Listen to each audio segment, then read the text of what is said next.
إياك نعبد وإياك نستعين اهدنا الصراط المستقيم صراط الذين أنعمت عليهم غير المغضوب عليهم ولا الضالين.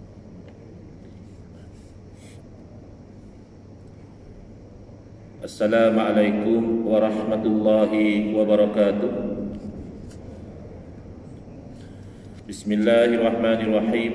Alhamdulillahi rabbil alamin. Wa afdalus salati wa atammu taslimi ala sayyidina Muhammadin wa ala alihi wa sahbihi ajma'in. Rabbi shrah li sadri wa yassir li amri wahlul 'uqdatam min lisani yafqahu qawli.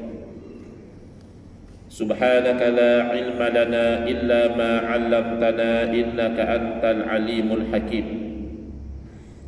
Allahumma akhrijna min zulumatil wahmi wa akrimna binuril fahmi waftah alaina bima'rifatil ilmi wa sahhil akhlaqana bil hilm waj'alna mimman yastami'una al-qawla fayattabi'una ahsanah. Allahumma ati nufusana taqwaha wa zakkiha anta khairu man zakkaha anta waliyuha wa maulaha. Allahumma arinal haqqa haqqan warzuqna ittiba'ah wa arinal batila batilan warzuqna ijtinabah. Allahumma anfa'na bima 'allamtana wa 'allimna ma yanfa'una wa zidna ilman wa huda amama. Alhamdulillah, muslimin muslimat, hadirin hadirat yang saya hormati, moga-moga kita semua dirahmati dan diberkati oleh Allah Subhanahu wa taala, dan moga-moga kita semua dikurniakan oleh Allah Subhanahu wa taala kefahaman yang baik di dalam urusan agama dan juga keikhlasan yang mantap di dalam menuju kepada ridha Allah Subhanahu wa taala.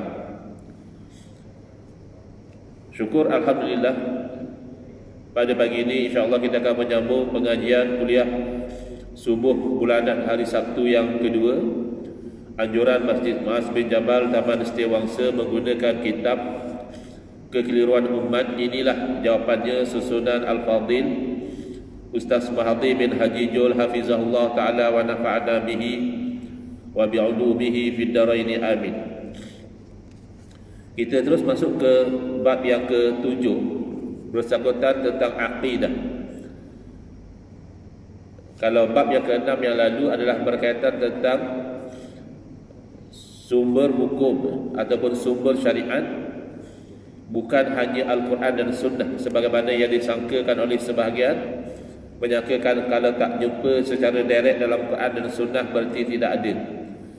Jadi kita telah secara ringkas menerangkan beberapa sumber seperti ijma', qiyas, istishab, masalah mursalah dan sebagainya. Jadi sekarang kita lihat bagaimana Ustaz Mahathir masukkan dalam kitab ini beberapa isu yang terutamanya kebelakangan ini mula menjadi kekeliruan dalam fikiran umat Islam. Buku surat 74. Tajuk yang pertama adalah Al-Asyairah. Soalan: terdapat kumpulan, yakni di kalangan orang Islam, yang mengkafirkan Al-Asyairah dan mengkafirkan Al-Maturidiyah. Jadi soalannya, siapakah golongan Asyairah dan Maturidiyah ini? Jawapan, mereka adalah golongan ahli sunnati wal jamaah. Mereka adalah ahli sunnah wal jamaah. Bagaimana ahli sunnah wal jamaah sampai dikafirkan? Itulah tujuannya kenapa Ustaz Mahathir masukkan isu ini dalam kitab ini. Pertama, Asyairah itu apa dia? Iaitu istilah yang merujuk kepada umat Islam, termasuklah para alim ulama yang di dalam akidah mereka itu mengikut manhaj yang dipertahankan oleh Al-Imam Abu Hasan Al-Ash'ari rahimahullah ta'ala, yang mana beliau meninggal dunia pada tahun 324 Hijriah. Sementara Al-Maturidiyah merujuk kepada umat Islam termasuk para alim ulama yang di dalam akidah mereka itu mengikut kepada manhaj Al-Imam Abu Mansur Al-Maturidi rahmatullah alaih. Dan sejarah menunjukkan bahawa majoriti umat Islam di atas dua manhaj ini. Majoriti umat Islam, baik orang awamnya ataupun para alim ulamanya, berada di atas manhaj ini. Tiba-tiba dikafirkan atau paling tidak disesatkan, dilabelkan sebagai ahli bid'ah dan sebagainya. Dahulu tidak. Mungkin dalam 20-30 tahun yang lalu kita tidak dengar, sekurang-kurangnya di negara kita lah, orang itu mengkafirkan Asy'ariyah dan Maturidiyah, tapi kebelakangan ini ada menyesatkan atau mengkafirkan. Barangkali ini adalah natijah daripada apabila kita menghantar anak-anak kita pada belajar di luar negara, kita hantar mereka itu kosong, ibarat kertas putih yang terpulanglah. Bagaimana tempat pengajian mereka itu mencontingkannya, mewarnakannya, mencorakkannya itu terpulang. Tidak dimaintainkan dahulu dengan kefahaman dalam beberapa isu. Lalu bila mereka pergi ke sana, antara kandungan silibus berkaitan dengan akidah, awal-awal lagi mereka telah diperkenalkan dengan tajuk Akhta' Aqaidiyah lil Asy'ariyah, kesalahan-kesalahan akidah golongan Asy'ariyah. Lalu mereka terpengaruh. Bila mereka terpengaruh, lalu mereka pulang ke Malaysia ini menyebarkan perkara yang sama. Maka perlu diperbetulkan. Istilah Ahlussunnah wal Jamaah itu sendiri terdiri dari 3 komponen, Ahlun, As-Sunnah dan juga Al-Jamaah. Ahlun dari segi bahasa itu ada beberapa makna. Mungkin Ahlun dengan makna ahli keluarga, Ahlul Bait. Ahlun juga boleh dengan makna penduduk, ataupun orang yang menetap di sesuatu tempat, misalnya Ahlul Jannah. Ahlul Jannah berarti penduduk syurga. Ahlun juga boleh berarti pengikut, ataupun orang yang subscribe kepada sesuatu. Maka ahli sunnah adalah pengikut sunnah. Baik, as-sunnah apa dia? As-sunnah dari segi bahasa adalah at-tariqah, yakni jalan. Sama ada jalan itu baik atau buruk, dari segi bahasa dipanggil sunnah. Bahkan kalau kita masih ingat, salah satu dalil bid'ah hasanah dalam bab yang pertama adalah hadis Nabi SAW, man sanna fil islami sunnatan hasanatan. Barang siapa yang mengadakan dalam Islam ini satu jalan yang baik. Tapi dalam hadis yang sama juga, Nabi SAW bersabda, wa man sanna fil islami sunnatan sayyi'atan. Barang siapa yang mengadakan dalam Islam ini jalan yang buruk, sunnah yang buruk. Jadi kalau kita tak biasa, kita rasa pelik. Bila kita tahu sunnah ni baik, jom kita berpegang dengan sunnah, jom kita hidupkan sunnah, kita jangan tinggalkan sunnah. Tiba-tiba ada sunnah yang buruk dalam hadis, ya. Jadi sunnah di situ adalah sunnah dari segi bahasa yang berarti jalan. Bila jalan boleh jadi baik, boleh jadi buruk. Tetapi dari segi istilah, apabila kita gunakan istilah as-sunnah, itu difokuskan atau disempitkan skopnya itu hanya kepada yang baik sahaja. Sunnah dari segi bahasa adalah, sunnah dari segi istilah adalah at-tariqatul mardiyatul maslukatu fid din, salakaha Rasulullah sallallahu alaihi wasallam wa man huwa a'lamun fid din kas sahabati radhiyallahu anhum ajma'in. Yang dikatakan sunnah dari segi istilah adalah jalan yang diredai, maknanya yang baik sahaja, yang dijalani di dalam agama oleh siapa? Pertama oleh Rasulullah sallallahu alaihi wasallam, dan yang kedua oleh tokoh-tokoh agama seperti para sahabat radhiyallahu anhum ajma'in. Jadi dari awal lagi kita sudah tahu kalau golongan Syiah bukan ahli sunnah, dan mereka pun tak mengaku ahli sunnah. Mereka rujuk kepada kita sebagai Sunni. Mereka berbangga mereka itu Syi'i, iaitu Syiah mengikut Sayyidina Ali karamallahu wajhah. Kita pun juga ikut Sayyidina Ali, tapi mereka itu ta'assub melampau kepada pendirian politik mereka, menyokong Sayyidina Ali radhiyallahu anhu sehingga membenci menfasikkan, bahkan ada Syiah yang mengkafirkan sahabat-sahabat Nabi radhiyallahu taala anhum ajma'in. Jadi dari segi definisi itu dah terkeluar, kerana mereka tidak ikut jalan para sahabat. Sebab itulah kita ambil pengajaran daripada terbentuknya aliran Syiah ini adalah, walaupun berpolitik dan bersiasah itu adalah sebahagian dari kehidupan, berpolitik dan bersiasah itu ditadbir oleh hukum syarak, tapi jangan sampai ke peringkat ta'assub, asabiyah. Pernah ditanya oleh Abu Fusailah radhiyallahu anhu kepada Rasulullah SAW, aminal asabiyyati ayyuhibbar rajulu qaumahu. Kerana apabila Nabi SAW memberi amaran tentang bahayanya asabiyah, betapa asabiyah itu dibenci oleh Allah Subhanahu Wa Taala, betapa perjuangan asabiyah adalah perjuangan yang sia-sia dan sebagainya, maka sahabat ini ingin tahu, adakah termasuk asabiyah bahawa seseorang itu kasih kepada kaum dia, dia berjuang untuk kemajuan kaum dia, dia berjuang untuk kebaikan kaum dia, dia berjuang untuk hak-hak kaum dia, adakah itu dikira asabiyah atau tidak? Lalu Nabi SAW menjawab, la, tidak. Seseorang itu kasih kepada kaum dia itu biasa, kerana kita asalnya kasih kepada orang yang rapat dengan kita. Nombor satu tentulah ya, keluarga kita, isteri kita, anak-anak kita, ibu bapa kita, abang adik kita. Kemudian pergi melarat kepada bapa saudara, ibu saudara, sepupu dan sebagainya, melarat kepada bangsa ataupun kaum kita. Jadi natural untuk seorang itu kasih kepada bangsa dia, kaum dia, dan dia merasa tersakiti kalau bangsa dia itu ditindas, itu biasa, bukan asabiyah.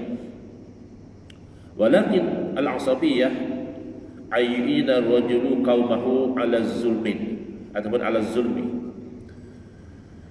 Yang dikatakan asabiyah itu, kata Nabi SAW, adalah seseorang itu menolong kaumnya melakukan kezaliman. Oleh kerana dia buat aku, geng aku, maka aku tolong walaupun yang dibuat tu zalim, tak apa, jadi geng kita. Dan ini boleh jadi disebabkan qabilah, disebabkan nasab keturunan, disebabkan satu tempat tinggal, sekampung, senegeri. Dan di zaman kita, kalau kita jujur dengan realiti, asabiyah ini banyak terbit dari sebab parti politik. Mana boleh cerita politik dalam masjid, Ustaz? Bukan nak cerita politik, nak cerita hukum agama tentang asabiyah. Kerana apa? Kerana kita perhatikan di zaman kita, benar salah itu tidak lagi disuluh dengan hukum syarak, tetapi disuluh dengan parti yang melakukannya itu kita sokong atau kita tentang. Sekira-kira kalau yang melakukan itu parti yang kita sokong, walaupun bercanggah dengan hukum, kita kata betul, kita pusinglah macam mana, macam itu, macam ini. Bahkan kadang-kadang kita pandai pula bawa ayat Quran, bawa kisah-kisah Nabi SAW walaupun tak relevan. Ya, Nabi pun duduk begini-begini, padahal konteksnya berbeza, untuk semata-mata justify apa yang dilakukan oleh sekelompok yang kita sokong. Tapi sebaliknya, kalau yang dilakukan itu perkara yang benar, yang betul, yang sepatutnya, tapi oleh kumpulan yang kita tidak sokong, maka kita cari jalan untuk menyalah-nyalahkan, untuk memburuk-burukkannya. Jadi jangan begitu, kerana ini termasuk asabiyah yang tercela, menolong kaum, puak, parti, kumpulan, tim untuk melakukan kezaliman. Bahkan semalam atau bila sudah orang sebarkan video ceramah yang berceramah mengatakan siapa yang undi parti sekian-sekian ataupun gabungan politik sekian-sekian masuk neraka. Masuk neraka tu apa? Apa alasan dia? Apa dalil dia? Dia pun tak tahu. Dia kata hamba masuk neraka ni cari ustaz. Explain aku tak tahu juga. La ilaha illallah. Ini awal-awal sudah langgar ayat Quran. Wala taqfu ma laysa laka bihi ilmun. Jangan kamu ikut benda yang kamu tak ada ilmu. Kamu pun tak tahu. Hanya kan kerana kamu sokong satu kumpulan, maka kamu nak menerakakan orang yang menyokong kumpulan yang lain. Ini asabiyah. Ini yang berlaku pada Syiah. Hingga sahabat-sahabat Nabi pun dinerakakan. Yang ini yang berlaku pada Khawarij, sehingga keluarga Nabi juga dinerakakan. Yang betul hanya dia. Sedangkan kalau kita jujur kepada realiti, kita tahu bahawa dalam politik ini biasa itu berbeza pandangan. Bahkan kita tahu sejak daripada zaman sahabat, ya, radhiyallahu anhu ajma'in. Ambil contoh yang mudahlah, isu politik, siapa yang sepatutnya jadi khalifah, Sayyidina Ali radhiyallahu anhu atau Sayyidina Muawiyah radhiyallahu anhu, yang sahabat berpecah. Jadi berbeza politik itu biasa.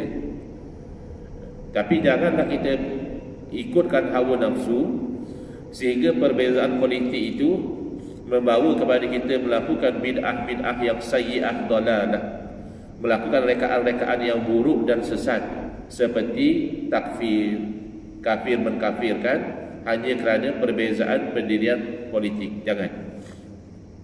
Baik. Jadi kembali, bila kita lihat pada definisi as-sunnah, awal-awal lagi golongan Syiah itu terkeluar daripada ahli sunnah kerana mereka tidak menjalani jalan yang dijalani oleh para sahabat radhiyallahu majma'in, bahkan membenci dan menolak kepada sahabat Nabi. Al-jamaah dari segi bahasa adalah maksudnya adadu kulli syai'in wa kasratuhu. Jamaah itu adalah bilangan setiap sesuatu dan banyaknya sesuatu itu dipanggil jamaah. Tapi dalam konteks al-jamaah di sini, pertama merujuk kepada as-sawadul a'zam, majoriti umat Islam. Ya, Nabi SAW apabila memberitahu akan berlakunya ikhtilafan kasirah, pertikaian yang banyak, orang ini begini, orang ini begitu, maka Nabi SAW memberi panduan fa'alaikum bisawadil a'zam. Hendaklah kamu itu bersama dengan majoriti umat Islam. Ya, jangan diikut yang berpecah. Ya. Wa man syadza, kata Nabi SAW, syadza ilan nar. Saja Nabi SAW berpesan, alaikum bil jamaah, hendaklah kamu itu bersama dengan jamaah. Barang siapa yang syaz, maknanya ganjil, tak sama dengan jamaah, syazza ilan nar, nanti dia juga akan terasing ke neraka. Wa ilazubillah. Jadi menunjukkan majoriti umat Islam, menunjukkan golongan yang berpegang dengan ijma' para ulama. Ada golongan yang tolak ijma' ulama, kesepakatan ulama, dan menunjukkan golongan yang apabila mereka berbeza pandangan, mereka itu masih menjaga keharmonian dan juga kesatuan, tidak sampai kafir mengkafirkan. Seperti yang berlaku kepada mazhab-mazhab fiqh. Kita tahu misalnya Hanafi, Maliki, Syafi'i, Hambali banyak berbeza dalam berbagai isu. Ya, ambil wuduk saja sudah berbeza. Solat juga ada beza-beza, ya. Tetapi tidak sampai kafir mengkafirkan. Hanafi mengatakan Syafi'i kafir misalnya, ya, atau Hambali mengatakan Maliki ni ahlul bid'ah misalnya. Tidak sampai sedemikian. Jadi mereka itu menjaga al-jamaah, ya, menjaga kerukunan dan juga keharmonian. Baik. Soalan, bila dikatakan bahawa Asy'ariyah Maturidiyah adalah ahli sunnati wal jamaah, maka ada orang mempertikaikan. Pertama kata dia, kan ahli sunnah itu definisinya yang ikut sunnah Nabi. Sepatutnya ahli sunnah wal jamaah itu adalah yang ikut Nabi, bukan yang ikut Imam Abu Hasan Asy'ari, bukan yang ikut Imam Abu Mansur Al-Maturidi, ikut Nabi lah. Baik. Jadi kita jawab, asalnya teori itu betul. Yang kamu sebut tadi itu benar, ya. Ahli sunnah asalnya yang ikut sunnah Nabi, yang ikut jalan Nabi. Tetapi kita kena ingat, selepas berlakunya fitnah perpecahan di kalangan umat Islam, ada yang jadi Syiah, ada yang jadi Khawarij, ada yang jadi Qadariyah, ada yang jadi Jabariyah, ada yang jadi Mu'tazilah, Jahmiyah, Murji'ah dan sebagainya. Semua pecahan-pecahan yang saling bertentangan antara satu sama lain ini, semuanya mengaku ikut Nabi. Tak ada yang kata kami nak lawan Nabi. Khawarij kata ikut Nabi. Yang bunuh sahabat itu pun dia kata dia ikut Nabi.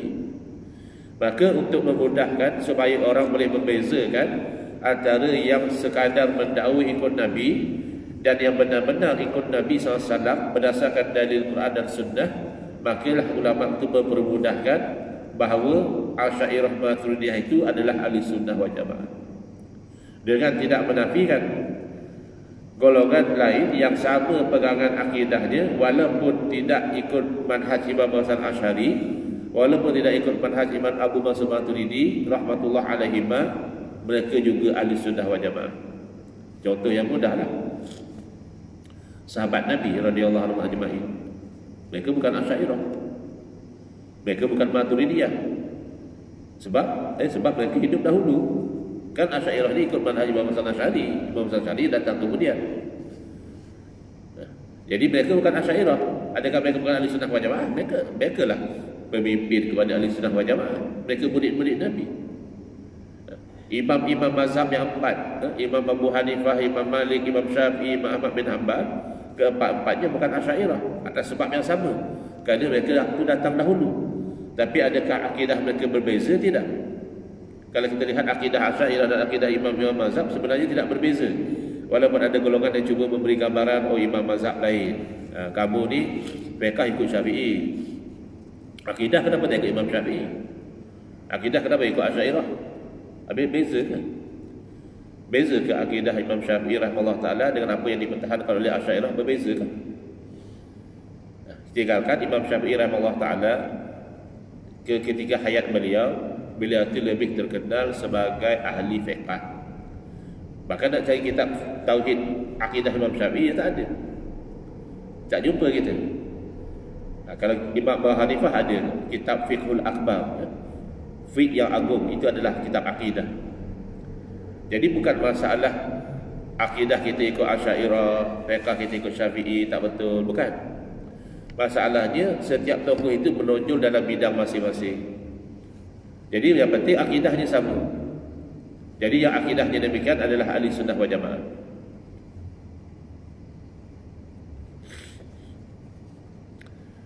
Antara indikasi yang menyokong selain daripada bahawa Asy'ariyah Maturidiyah ini adalah majoriti umat Islam, ya, ada orang bentang-bentang kerja, tajuk dia lebih kuranglah polemik akidah antara ahlul hadis dan Asy'ariyah. Mana memberi gambaran ada perbezaan akidah antara ahlul hadis dan juga Asy'ariyah. Saya kata tajuk dia sudah berbohong, belum tengok isi lagi. Tajuk dia sudah berbohong. Kenapa? Kerana kalau kita itu lihat realiti, tak kurang ataupun lebih kuranglah 90% daripada ahlul hadis akidah mereka Asy'ariyah. Itu macam mana ahlul hadis boleh lawan Asy'ariyah tu? Kalau 90% ahlul hadis adalah Asy'ariyah. Itu satu bentuk tadlis, penyamaran. Nak tunjuknya kononnya kami-kami inilah ahlul hadis, yang beza dengan kami tu Asy'ariyah tu, itu polemik. Tidak. Kamu sebutlah ulama-ulama hadis yang hebat, tidak, insya-Allah tidak lagi mereka itu Asy'ariyah. Ya. Imam Ibn Hajar Asqalani, Amirul Mukminin fil Hadis, Asy'ariyah. Imam Nawawi yang mensyarahkan hadis-hadis Sahih Muslim, Asy'ariyah. Imam Al-Hakim, Asy'ariyah. Imam Baihaqi, Asy'ariyah. Nanti insya-Allah sampai masa kita akan baca nama ulama-ulama dalam pelbagai bidang yang Asy'ariyah. Baru kita sedar bahawa yang menyesatkan Asy'ariyah ini berada pada posisi yang sangat ganjil. Kerana menyesatkan majoriti ulama-ulama Islam yang menjadi rujukan umat Islam sepanjang zaman. Indikasi yang menyokong bahawa Asy'ariyah Maturidiyah itu adalah ahli sunnah wal jamaah, iaitu Imam Al-Hakim meriwayatkan dalam kitab Al-Mustadrak, demikian Al-Hafiz Ibn Asakir meriwayatkan dalam Tabi'in Kazimul Muftari, ketika turun ayat Quran, fasawfa ya'tillahu biqaumin yuhibbuhum wa yuhibbuna, nanti akan Allah datangkan dengan satu kaum yang Allah kasih kepada kaum ini, dan kaum ini juga kasih kepada Allah. Ya, mana kaum yang Allah kasih. Lalu ketika itu Rasulullah SAW mengisyaratkan kepada sahabat baginda, iaitu Sayyidina Abu Musa Al-Asy'ari radhiyallahu anhu, seraya bersabda, hum qaumu haza, mereka yang disebut dalam ayat tadi yang Allah kasih kepada mereka dan mereka juga kasih kepada Allah adalah kaum kepada Abu Musa Asy'ari. Itu isyarat daripada Nabi SAW.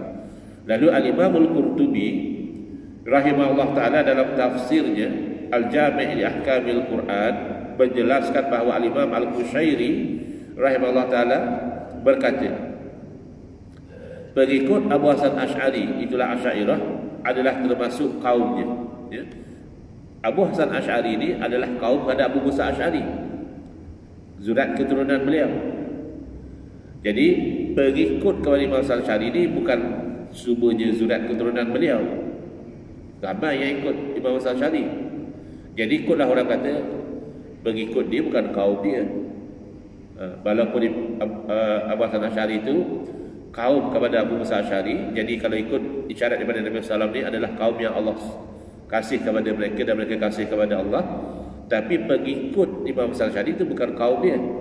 Lalu diterangkan oleh Imam Qushairi, pengikut dia juga adalah termasuk kaum dia. Kenapa? Kerana mengambil cara Al-Quran. Al-Quran bila-bila masa merujuk kepada pengikut seseorang Nabi, merujuk kepada mereka itu sebagai kaum. Ya, walaupun mereka itu bukan zuriat keturunan, tapi sebagai pengikut dipanggil kaum. Baik, kemudian hadis. Bagaimana Nabi SAW bersabda, la tuftahanna al-Qustantiniyata falanikmal amiru amiruha walanikmal jaish dalikal jaish. Ini antara mukjizat, kelebihan Nabi SAW. Allah kurniakan Nabi SAW boleh memberitahu apa yang akan berlaku. Belum berlaku, tapi akan berlaku. Yang awal-awal berlaku masa ketika zaman Nabi SAW lagi, iaitu kemenangan Rom mengalahkan Parsi. Selepas asalnya Parsi mengalahkan Rom, ini dua kuasa besar yang saling bersaing pada zaman itu. Apabila Rom kalah, orang Islam itu agak sedih kerana sekurang-kurangnya Rom itu masih lagi ahlul kitab, masih lagi banyak persamaan dengan apa yang dipercayai oleh orang Islam, berbanding dengan Parsi itu majusi, penyembah api. Tapi dalam Quran dah bagi tahu, selepas Rom kalah, Rom akan mengalahkan Parsi, dan benar-benar berlaku.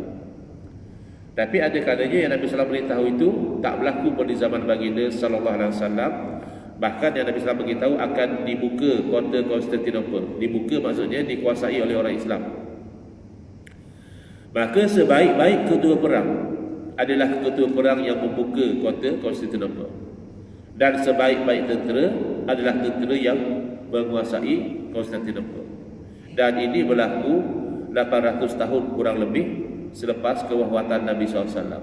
Jadi jangan kita sangkakan apa yang Allah janjikan itu mesti berlaku ikut jangkaan kita. Aku dah lama berjuang ni tak pernah menang. Berapa lama kau berjuang? 20 tahun? 30 tahun? Ya, Allah janjikan kemenangan, tapi tidak ikut masa kamu, masa Allah. Jadi bila Nabi SAW beritahu akan dikuasai kota Konstantinopel ini oleh orang Islam, tak terbayanglah pada masa itu. Ini kan kota yang dikuasai oleh kuasa besar pada masa itu. Takkan orang Islam yang boleh kuasai? Orang Islam lemah masa itu, tak ramai.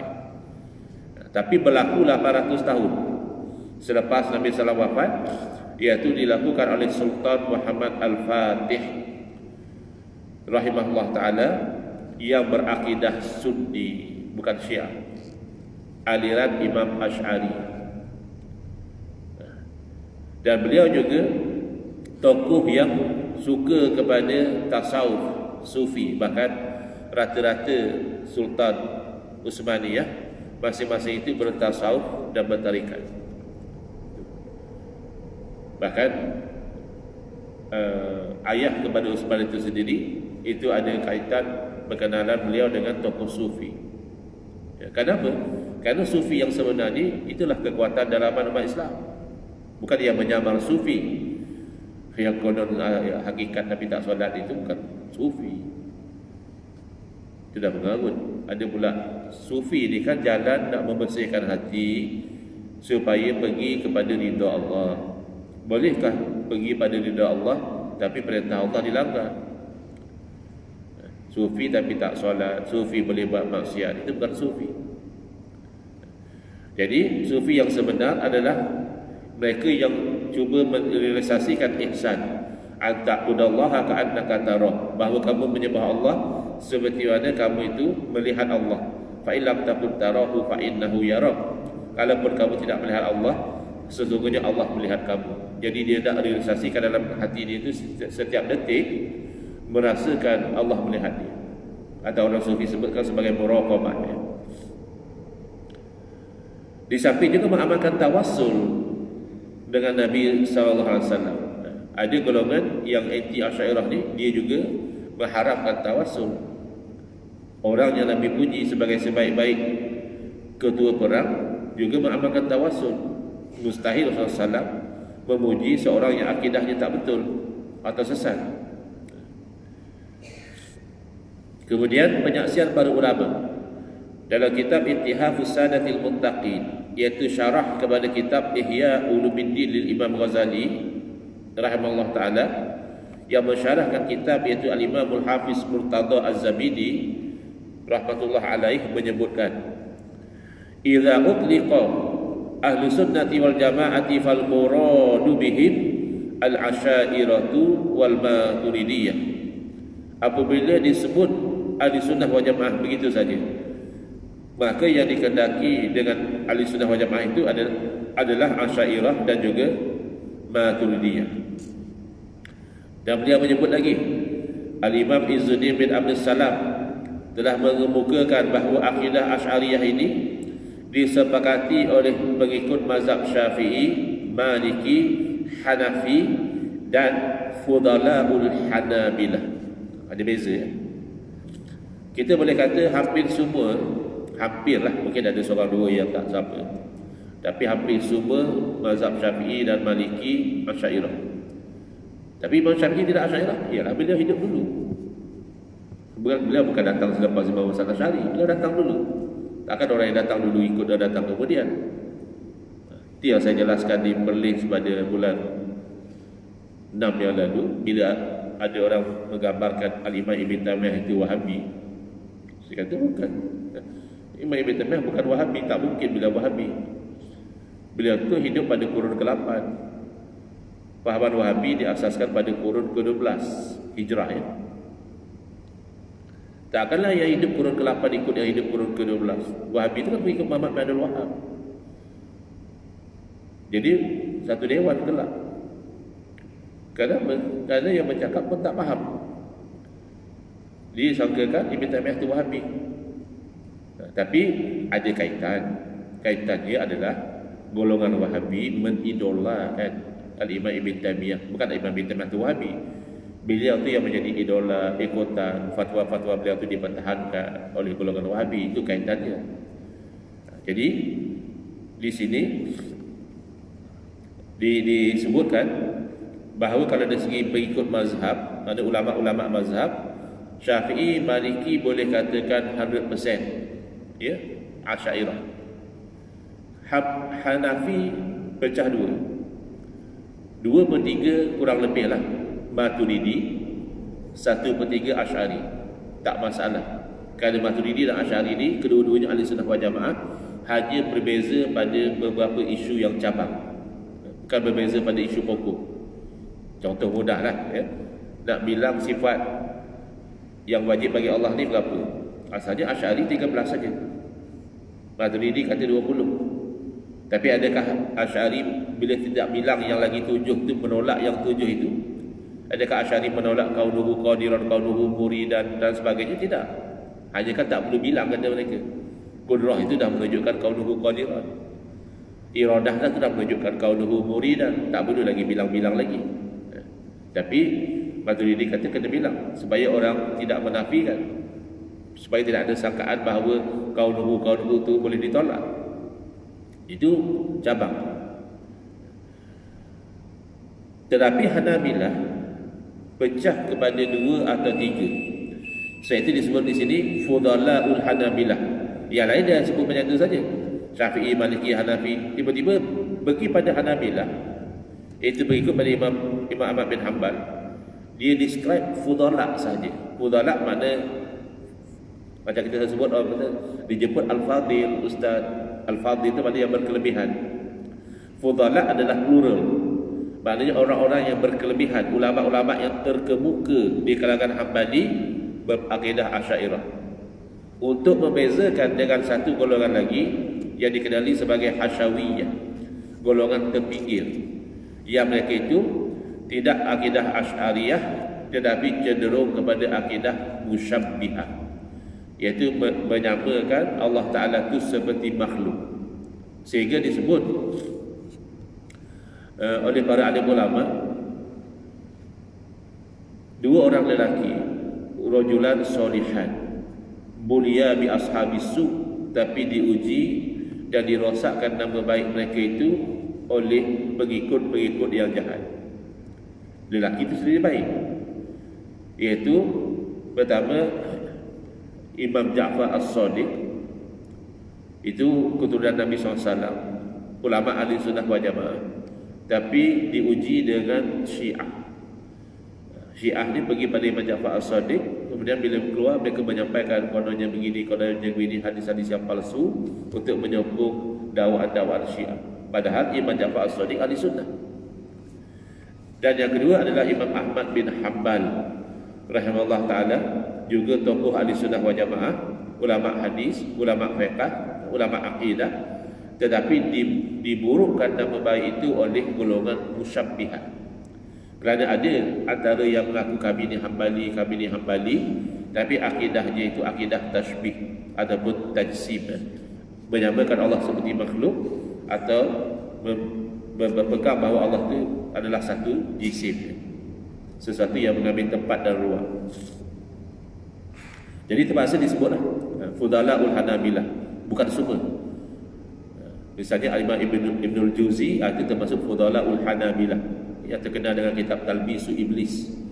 Beliau mengarang kitab khusus menolak elemen tasbih yang mengganggu mazhab Hambali. Al-Imamul Habib Abdullah bin Alawi Al-Haddad rahimahullah ta'ala, yang digelar beliau sebagai Kutubul Irsyad, kutub paksi kepada memberi panduan, kerana beliau ni biasanya bila menulis nasihat-nasihat itu adalah nasihat yang praktikal dan memberi kesan, ada barakah daripada nasihat beliau, sehingga beliau digelar sebagai Kutubul Irsyad. Kitab beliau yang masyhur adalah An-Nasaih Ad-Diniyah wal Wasaya Al-Imaniyah, diterjemahkan dalam berbagai bahasa. Wasiat-wasiat agama dan juga nasihat-nasihat agama dan juga wasiat-wasiat iman. Lalu dalam kitab yang lain beliau menyebutkan dalam kitab Risalatul Mu'awanah, kalau tak silap saya Al-Habib Ali Zainal Abidin hafizahullah, semalam ada programnya di Masjid Muaz bin Jabal, beliau juga ada baca kitab Risalatul Mu'awanah ni di Masjid Ar-Ridwan Hulu Kelang satu masa dahulu. Jadi dalam kitab inilah disebutkan bahawa pegangan manhaj Al-Firqatun Najiyah, golongan yang selamat, iaitu golongan ahli sunnah wal jamaah. Ciri-ciri Al-Firqatun Najiyah ini ada pada Asy'ariyah. Beliau telah menyusun kaedah Alul Haq, ahli sebenar. Jadi bukan Imam Hasan Asy'ari bawa akidah baru. Akidah mesti daripada Nabi sallallahu alaihi wasallam. Tapi apabila datang bid'ah-bid'ah, ada yang tolak takdir, dia kata tak ada takdir Allah. Ada yang menyalahkan takdir, dia kata ya memang Allah takdirkan segala-galanya, maka kalau aku tak semayang pun tak ada masalah, itu takdir Allah. Aku minum arak pun okey sebab itu takdir Allah. Jadi macam-macam bid'ah. Ada pula yang kata tak, Allah hanya takdirkan yang baik saja, yang buruk-buruk itu bukan takdir Allah. Macam-macam lah. Maka terpaksalah Imam Hasan Asy'ari bangkit berdebat, berhujah. Pada masa itu saingan hebat ahli sunnah wal jamaah adalah Mu'tazilah. Jadi berlaku pelbagai perdebatan, perhujahan antara Asy'ariyah dan Mu'tazilah, sehingga dengan izin Allah Ta'ala mazhab Mu'tazilah yang pada masa itu berjaya mempengaruhi khalifah-khalifah dan pemerintah akhirnya pupus. Kalau ada pun lagi diperjuangkan oleh golongan Syiah, ada marriage of ideology antara Syiah dan Mu'tazilah, sehingga Mu'tazilah itu biasanya pegangannya Syiah dan Syiah itu biasanya akidahnya adalah Mu'tazilah. Tapi dari segi kekuasaan sudah hilang, alhamdulillah, dengan hujah dan juga perdebatan. Beliau juga telah mengakui kesahihan dan kebenaran Asy'ariyah dengan katanya, pesan Imam Abdullah bin Abi Haddad rahimahullah ta'ala, kun asy'ariyan fi i'tiqadika huwal manhalus safiyyu aniz-zaighi wal kufri. Hendaklah engkau dalam akidah kamu mengikut manhaj Asy'ari, kerana itulah jalan yang bersih daripada sesat dan juga kufur. Jadi luar pada Asy'ari ni, kalau tak kufur pun ada elemen sesat. Kerana sesat ni ada sesat yang masih lagi dia itu dianggap orang Islam tapi berdosa lah, sebab dia buat bid'ah dalam akidah. Tapi setengah sesat macam yang tolak takdir tu, golongan Qadariyah itu sepakat para ulama mengatakan bukan sekadar sesat, bahkan jadi kafir. Kerana Qadariyah ni menolak takdir Allah, menolak ilmu Allah. Dia kata Allah ciptakan manusia, tapi apa yang manusia buat tu tak ada kena-kena dengan takdir Allah. Manusia buat sendiri. Jadi Allah pun tak tahu manusia nak buat apa besok. Jangan kata besok, lepas ni. Apa yang kita nak buat lepas ni, kata Qadariyah, Allah pun tak tahu. Sebab bukan Allah yang cipta. Lepas kita buat, baru Allah tahu, oh, dia ni pergi minum kopi, oh dia ni makan nasi lemak, ya, dia ni apa. Lepas buat, baru Allah tahu. Maka menafikan takdir dan ilmu Allah inilah menjadikan para ulama sepakat, ya, akidah demikian tu, orang yang berakidah demikian menjadi kafir. Waliyazubillah. Baik. Jadi selesai. InsyaAllah dalam kuliah yang akan datang di muka surat 78, dan mungkin saya akan bawa maklumat tambahan, kerana di sini Ustaz Mahathir hanya senaraikan 14 tokoh Asy'ariyah, tapi nanti saya akan bawa bersama dengan saya itu sebenarnya ratusan. Mungkin kita sebut beberapa daripada nama tokoh-tokoh besar yang akidah mereka adalah Asy'ariyah, insya-Allah. Ada sebarang soalan? Kalau saya mampu jawab, silakan. Tapi suasana Masjid Muaz ni besar macam ni, orang penduduk jauh-jauh. Saya rasa lah, cara yang paling praktikal untuk tanya soalan adalah sediakan nombor WhatsApp. Bila ada soalan di WhatsApp, masjid forward pada ustaz berkenaan, next kuliah jawab. Macam ni kan susah juga nak tanya pun sekat, nak jauh, suara pun tak dengar, mic pun tak ada. Ya, wallahu a'lam. Bismillahirrahmanirrahim. Alhamdulillahirabbil alamin, wassalatu wassalamu ala asyrafil anbiya'i wal mursalin wa ala alihi wa sahbihi ajma'in. Allahumma shrah sudurana wa ahsin akhlaqana wa azim ujurana wa nawwir qulubana bi nuri hidayatika kama natarallahu min nuri syamsika abadan abada bi rahmatika ya arhamar rahimin. Walhamdulillahirabbil alamin. Amin ya rabbal alamin. Wal afu minkum.